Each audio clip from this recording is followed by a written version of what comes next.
What up, fellow Alzarians?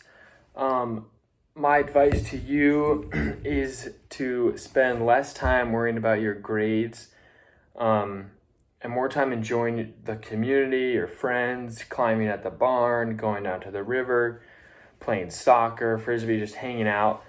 Um, the workload at Alzar is a lot, and it's important to have like grades, like you have to stay above 3.0. It's important to get that, but I think when you're spending hours on homework at night during free periods and stuff, you miss out on a lot of opportunities like hanging out with your friends, fishing, like all sorts of things. And when you leave, all you think about is expedition and nights with your friends, all just like the fun times that you had. And you never really think about all the hours that you spent on your work.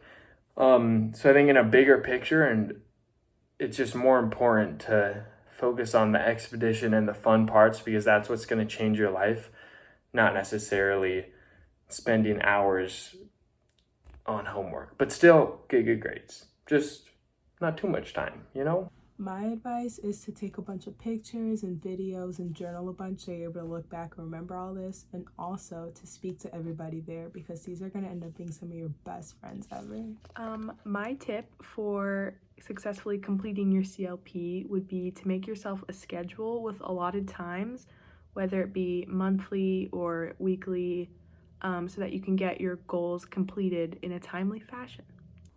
One tip I have about completing your CLP is finishing your Spark page before you send out any potential partner organization emails.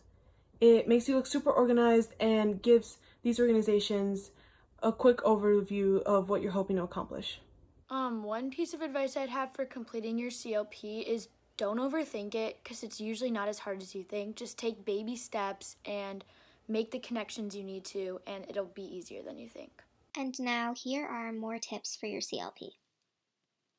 So first, my tip is to do something that you are passionate about. I think that it's going to be really difficult to follow through with the CLP if you're not passionate about what you're doing and the goal that you're trying to achieve and the need that you're trying to meet. So doing something that you're passionate about will kind of ensure that you're going to follow through with your CLP and finish the project when you get home. Another tip is that you want to make sure that you can do something that can be altered throughout the CLP process because so many things change. For example, in my semester we had coronavirus, so we had to alter our CLPs a lot. But also when you get home, just things are much different than you expect, and you're going to need to change everything, so don't have a specific plan that can't be altered.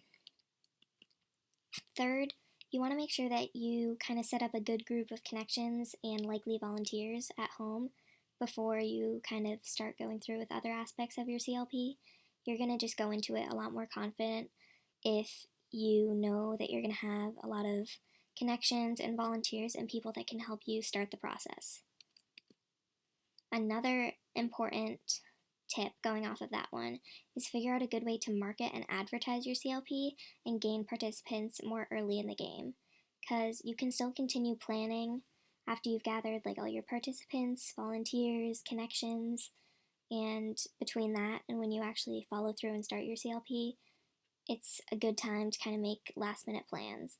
But throughout the entire process, you want to be gathering marketing and volunteers and participants just so you get started a lot more confidently.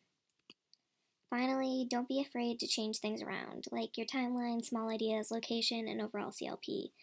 The community around you will be super open to it, and also it's totally okay to change around your idea just depending on the environment that you're in and all the changes that you probably realize that you have to make when you get home.